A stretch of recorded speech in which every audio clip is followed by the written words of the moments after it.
Hodl that Bitcoin. Hello, everyone. Welcome to BTC Sessions News. I am here with Zack Voell. I will let him do a quick intro of himself, and then we'll dive right into the topic.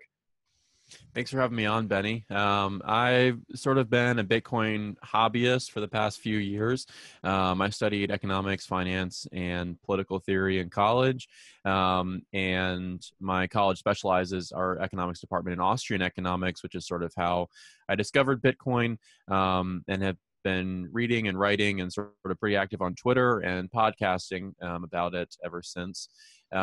Every week I host the Coin Pod, a short series of podcast conversations about Bitcoin with people around the world who are using or building or studying it in some degree. And it's just me picking their brains about topics that interest me. And if anyone wants to listen along, all the better. So yeah, at the Coin Pod is where it's at. We have a lot of fun with our guests, and give it a listen. Awesome. Okay, so we are talking about something that was just recently announced and thrown up on Twitter. It's the Casa Lightning Node. It's basically like a plug and play little box that you can order, and it's a full Bitcoin node and a Lightning node, I believe. It's a small little Raspberry Pi computer. It was a few $100. And they did two batches that sold out, I think, of 100 devices each. And I was joking on Twitter. I put up something, hey, if anybody wants a quick Christmas present idea for me, and somebody bought me one. Somebody actually bought me one and sent That's it. awesome. So it's coming in batch 2. I get it, I think, in November. So I'm very excited. They identified themselves as an anonymous Bitcoin maximalist. So thank you, anonymous Bitcoin maximalist. I very much appreciate it, and I will do an in-depth video on it when I receive the item. Are you excited about this? Do you like this idea? Oh yeah, I'm pumped. I also, so I wasn't fortunate enough to have an anonymous Bitcoin maximalist buy one for me, but I did get one from the second batch also. I guess we'll get ours in November of this year, if I understand correctly. But yeah, I saw tweets and just like a flurry of conversation when the first batch was announced. And I was actually on the road driving back from an appointment, and I saw the price tag. It was like $300, and I thought, oh God, I really want one. Should I splurge on this? And while I was driving, I was like, all right, fine, let's do it. Like a year down the road, I'll be glad I bought this. And I got home and the batch was sold out. Like I couldn't buy one. I was like, this is so infuriating. So fortunately, I think a lot of people were in a similar situation. I think Casa had no expectation they would sell out, because they said like we're only releasing 100 of these to the public. And then they ended up doing a second batch with another 100. Those sold out within a few hours as well. And now they're still sort of sitting on their third batch of Lightning nodes, which should ship in December or January. But yeah, so I'm excited to have one. I know you're excited to have one too. It should be a lot of fun. And for someone like me who has a minimal at best technical background, taking a weekend to set up a Lightning node was something that's on my to-do list, but it's also a little bit intimidating. Like, I don't know what I'm getting myself into. I may spend the whole weekend and not even like get it done. Like, it's just a sort of a big task. So having this plug and play Lightning node, in my mind, is worth a couple $100 so I can have access to the Lightning network, something I haven't had up to this point. Yeah. I'm pretty excited. So yeah. Yeah, I think a lot of people, I think especially people just coming into the space, they don't realize what is this, why have one, Yeah. why run a node in the first place? Like you're not a miner, you're not. So, I mean, we can dive a little bit into that. I mean, one thing for me is running like just a Bitcoin node itself. It guarantees me as an individual that I'm running the code I want to be running. So, if we go back 10 months or 12 months, there was a lot of fear and uncertainty around the split that was potentially happening between Bitcoin and what would have been 2x. A lot of corporations got together and wanted to split off into this 2 megabyte block. But there were a lot of people that did not want to do that. And so there was this worry of, well, if I'm using this wallet, which one are they going to be using? Which Bitcoin is going to be on my phone? Well, this is a way, if you're running a node and your wallet is actually linked to your own node, you're running your own copy of the software and you get to decide which one you're going with. And so you are indeed your own bank. The interesting thing, well, we'll dive into that in a minute, but I mean, as far as running a node goes, I do have my own node. I've done it a couple different ways, but one of them was there are easy to run.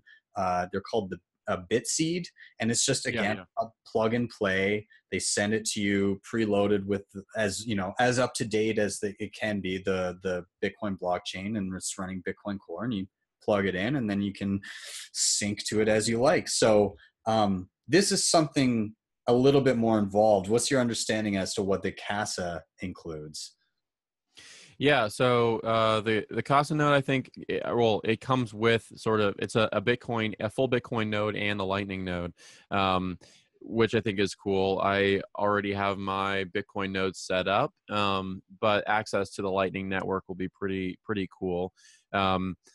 I think there's a lot of understanding, or I don't know, maybe just a general awareness among people who maybe bought into the latest price spike in the end of 2017 as to what the Lightning Network means for Bitcoin. Maybe they're not 100% sure on sort of the technical details of it, but they know generally it's something promising for the off-chain scalability of the Bitcoin blockchain. And I would say most of them probably have never used the Lightning Network. Have never opened a channel, definitely don't have a node set up. And I think we saw just sort of a splash of that represented by how quickly the first batch of Casa nodes sold out. People want these. They've been reading about the Lightning Network, but they don't have a Lightning node set up. So it's super encouraging to see sort of a lot of excitement about access to the node by this plug and play device from Casa. And as far as I'm concerned, it can only mean sort of an intensifying interest in using and scaling and building things on Lightning, a sample of which we've seen with cool things like Satoshi's Place and people building Lightning driven APIs and that sort of thing. So yeah, super excited. So it's the interesting thing about this is there are mobile Bitcoin Lightning wallets that are available, and I've played with them. I've done some videos on stuff like that, but they are at the moment somewhat limited in functionality in that some of them are not. It's not like you're running a Lightning node on your phone in some cases. Sure. So if you're not running a node, then one of two things is happening. One, you may not be able to actually receive Lightning payments. You can simply fund a Lightning channel, at which point you can then easily spend from there quickly without having to wait on confirmations and stuff like that. So it enables you to spend easily without transaction fees. So from my standpoint, looking at something like that, that's like me taking something out of a savings account and putting it into a no or low fee checking account where I can just make tons of transactions and not have to worry about fees. Whereas if I'm spending from my savings account, I'm getting dinged with a higher transaction fee every time. Yeah. In other instances, I guess in all instances, there's a degree of trust, because if you're not running that node on your phone, then that means you're entrusting somebody else to your Bitcoin. You're basically allocating Bitcoin to a node, a Lightning node that somebody else is running. So there's this degree of trust where if that node goes offline, you can lose access to it. So with this, it actually gives you your own node that you have control over, and you can allocate your own money to a node that you control. So it removes that trust. You're now trusting yourself once again. And so I like to think of it as, some people, you were saying you were kind of humming and hawing over, should you splurge on this for $300? But when you think about it, you're not buying a node as much as you can think of it as, instead of buying a wallet, you're buying your own bank. You're buying an entire bank there. So it's essentially what you're doing. A a bank for $300 is a steal in my book, so I'll take it. But yeah, I agree. I think for Bitcoin wallets in general and Lightning wallets, I think a lot of people too easily dismiss the importance of running your own, at bare minimum, your own Bitcoin full node. SPV nodes, sort of, we'll save that conversation for another day. But I think there's a lot of parallels, which for some time, this maybe turning this idea into a Medium post has been percolating. But I think there's a lot of parallels between sort of voting in a democratic free society and running your own Bitcoin node, insofar as there's obviously time and energy that needs to be invested in setting a node up and voting. With little tangible returns for your time spent. Obviously, there's very abstract returns insofar as, like, you don't have to trust anyone. You can validate the code.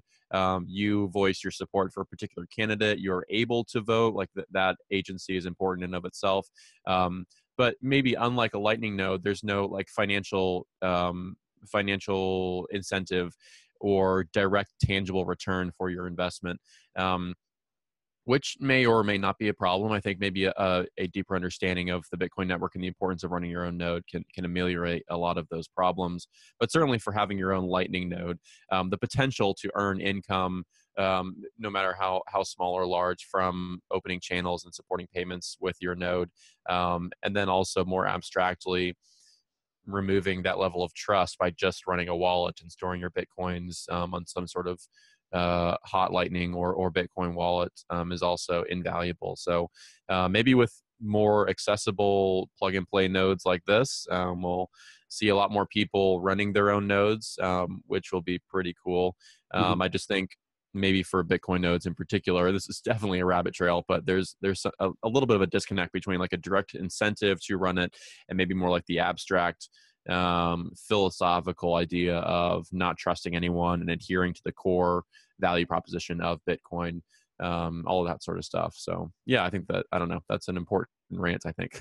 Yeah, absolutely. And I mean, I think that some people don't realize that you do get tiny transaction fees for routing transactions through your Lightning node. So, and when you think about it, what might be minuscule now, years from now, could be worth quite a bit. So, Oh yeah. This small investment in grabbing something like this or setting it up on your own, it could be a relatively large payoff years down the road if you just kind of let it sit and do its thing. I wouldn't discount that idea. This could be the equivalent of mining a few years back on a laptop. This could be the new equivalent, and people don't even realize. And all of a sudden, the people that sprung $300 to buy a Casa Lightning node in like a decade, everybody's going, "Oh my God! If only I would have run a Lightning node back then." So I mean, it could. I'm not saying that those Satoshis are for sure. This is not investment advice, but it is a thought that crossed my mind that, every little Satoshi counts, and why not run it? Yeah, no, I definitely agree. And it's something that I've mentioned before and just sort of haven't spent a weekend to set up a Lightning node yet. But I definitely think that's an accurate description. That sort of jumping on the Lightning Network has exploded right now with the number of channels and nodes, at least that we can see, that are broadcasting to the network and have channels open and that sort of thing. It's just exploded over the last handful of months. And grabbing a node, jumping in now, and sort of I don't know, being an early Lightning node adopter, being pretty reckless, as some of these Lightning fans like to say, could have a decent payoff in the future. Maybe a financial payoff, maybe just sort of an early adopter, understanding the technology a bit more, and having that unique perspective for building on it later on. Either one or both. It's pretty exciting. Awesome. All right. Well, I'm going to link below to the Medium article of the announcement of the Casa Lightning node.